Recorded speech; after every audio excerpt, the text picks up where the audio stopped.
Bonjour à vous, chers choisis de Jésus.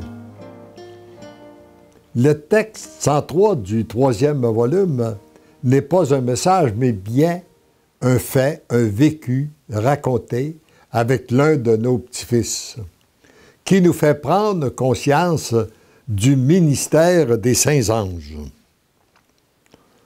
Alors voici ce qui est écrit.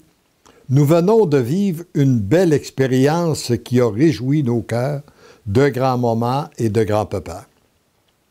Avant-hier au soir, un de nos petits-fils, Charles-Étienne, âgé de 15 ans, téléphone à Élisabeth pour lui demander de prier pour lui, car le lendemain, il doit subir un examen en mathématiques de grande importance pour passer son secondaire 4. L'angoisse le saisissait. Élisabeth lui répond, « Oui, je sais que tu as bien travaillé, je vais prier et je vais demander à grand-papa de prier également. » Et elle me passe le récepteur. En le prenant, je suis inspiré de dire à Charles-Étienne, « Qu'est-ce qui te fatigue, là? Qu'est-ce qui te... » Il dit, « C'est mon examen de maths. C'est très important, grand-papa, parce que si j'échoue cet examen-là, je vais échouer mon année. » Alors moi, je pense immédiatement que les mathématiques ont toujours été quelque chose de facile pour moi, contrairement au français, là. Et je lui dis, mais je pense à ça, Charles-Étienne, je peux te passer mon ange gardien. Mon ange gardien, il est fort, fort en maths, lui. Veux-tu que je te le parle pour ton examen? Et lui, il s'empresse de dire oui.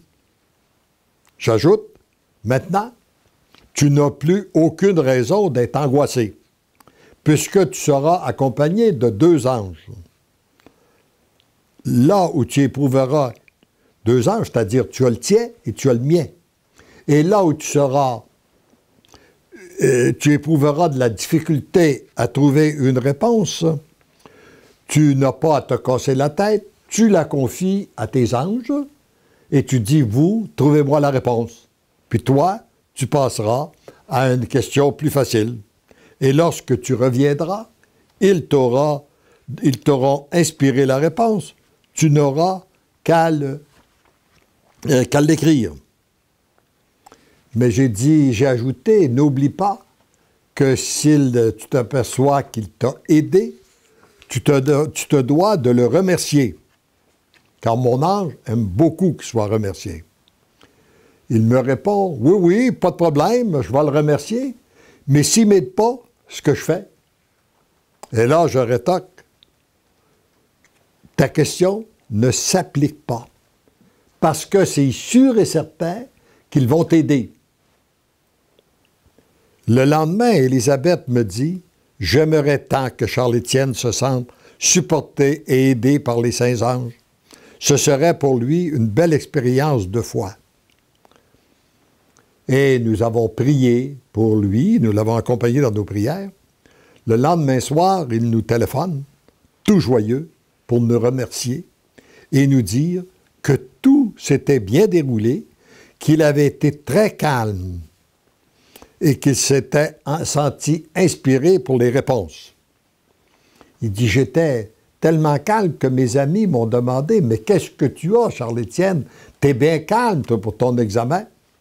Et je leur ai répondu, c'est mon grand-papa qui m'a passé son ange gardien. Et j'ai dit, quelle a été la réaction de tes amis? Bien, il dit, il trouvait ça intéressant, il aurait voulu en savoir davantage. J'ai dit, oublie pas d'aller le remercier. Il dit, oui, oui, je t'appelle, je suis dans le téléphone cellulaire de mon père, dans son automobile, et nous allons arrêter à l'église pour lui dire merci. Et le résultat de cet examen-là, il a eu 85 alors que la moyenne du groupe de la classe a été de 68 et qu'avant cet examen-là, sa note était de 55 et la moyenne du groupe était de 72. Il a eu 2 autres examens en mathématiques pour terminer cette année-là. Il m'a répondu, à chaque fois, il me téléphonait pour me demander si je lui passais mon ange gardien. Je n'ai pas besoin de vous dire que je lui répondais oui. Et le dernier examen, il a terminé avec une note de 95. Et il m'a dit, « Grand-papa, quand tu m'as proposé ton ange gardien, j'y ai cru. » J'ai raconté cette histoire depuis ce temps et j'ai reçu beaucoup de témoignages de gens qui ont fait le même type d'expérience ou une expérience et avec des résultats similaires. Nos anges gardiens, nos anges sont toujours là pour nous aider.